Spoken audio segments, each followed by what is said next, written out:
why I don't strip at bachelor parties anymore. I knew the groom was a jerk as soon as I walked into the house. It was a nice place with expensive-looking art hung on the walls. 5 other men were sitting on the leather couch, and they all turned to look at me as I walked in. They were all snooty-looking businessmen, still in their suits, with the shiniest dress shoes I had ever seen in my life. If the light reflected off of them at a certain angle, I'd probably go blind. "Which one of you is Liam?" I asked. The guy at the far end of the couch lazily raised his hand, smirking at me. He was very intoxicated. It was obvious even without the empty bottles of alcohol that were laying around the place. He was conventionally attractive in the way that if you lined up 6 other guys with blue eyes and light brown hair, I wouldn't be able to tell them apart. "I'll take your coat," the guy who had opened the door said. I resisted the urge to roll my eyes as the other guys cheered when I took off my coat. "I thought Alma didn't want you to get a stripper." One of the guys whispered loudly. "Who cares? It's not like we're gonna tell her." The groom chuckled. "You're right, she's probably got a stripper of her own. I'll bet she's getting felt up by some dude with a tan right now." Another one said. "Yeah right, she's gained like 10 pounds. No way any dude would get at that," Liam laughed. "So then why are you marrying her, man? Get someone hotter. And younger, those girls don't want to get married anyway. And turn down all that money? No way. Yeah, I guess you're right, this is a nice place." One of the guys whistled to get my attention. "Hey, what's taking so long?" I turned to look at them. "Is there somewhere where I can connect my phone? I'd like to play a special playlist that I made myself." "Hell yeah." 2 of the guys high-fived each other. "Yeah, right over there." Liam pointed to a speaker and I connected my phone to it and pressed play, setting it down on a nearby shelf. The music began to play and the guys all looked at one another, excitedly. I stood there, unmoving, as the music continued. After a few seconds, the excitement turned to confusion. "What the hell is this? We're not paying you to stand there," Liam shouted. I didn't move and kept looking at them as they grew angrier and angrier. One of them tried to lunge at me, but I stepped back, and he was too disoriented to hurt me now. One by one, the guys fell to the floor, covering their ears and shouting. I walked back to the small leather couch and sat down, watching them writhe on the floor, holding their heads in pain. Then the music stopped, and they all slowly got up, one by one. Liam was the last one to get up, and as he reached out and grabbed the couch to lift himself up, one of the guys tackled him to the floor. They struggled around for a bit. Liam managed to land a few solid punches before throwing the guy off of him. I stared at him, on the floor with a bloody nose, disappointed. They were usually more entertaining than this. He surprised me, however, when he got up and reached for an empty bottle of vodka and hit Liam over the head with it, stunning him for a few seconds. I flinched as the bottle broke and some pieces of glass scattered around the living room. I looked over at the other guys, who had started to fight amongst themselves now.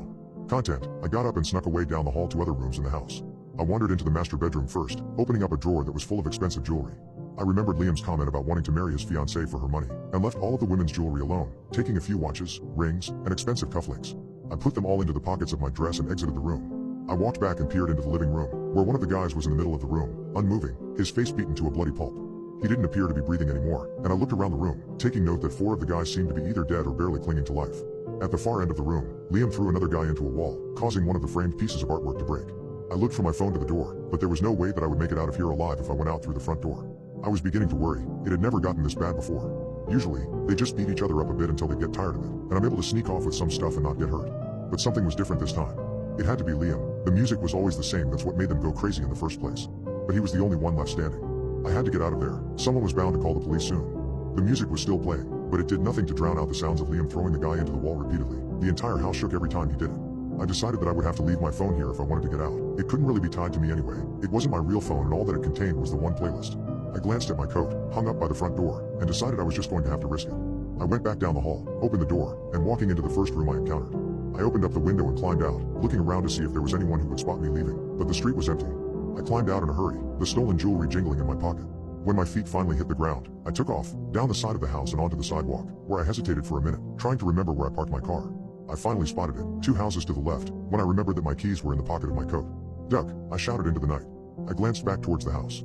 The noises could be heard from out here, and I knew that someone had probably already called the cops, meaning they were going to show up at any second. I took a deep breath and wiped my sweaty palms on my dress before walking over to the front door and turning the knob. To my surprise, it was open. That intoxicated dumb butt had probably forgotten to lock it, but boy was I thankful for that right now. I peered inside, just in time to see Liam grabbing a kitchen knife and walking over to one of the guys on the floor, who was trying to get away. I reached in and grabbed my coat, making eye contact with him just as Liam plunged the knife into his back. I shut the door and ran back down the sidewalk, reaching into my pocket for the keys. I didn't stop running until I reached my car and then jumped in, shutting and locking the doors. I sat there for a few minutes as a car approached from behind me, pulling into the driveway of the house.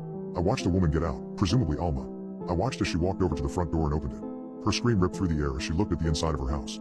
Suddenly, she went crashing backward, Liam falling out the front door on top of her. I watched the back of her head hit the concrete and flinched. Even though I couldn't hear it, I knew exactly what it sounded like. Liam slammed her head into the sidewalk a few more times, and I started my car as I heard sirens in the distance. I slowly rolled past the house, just as the music stopped.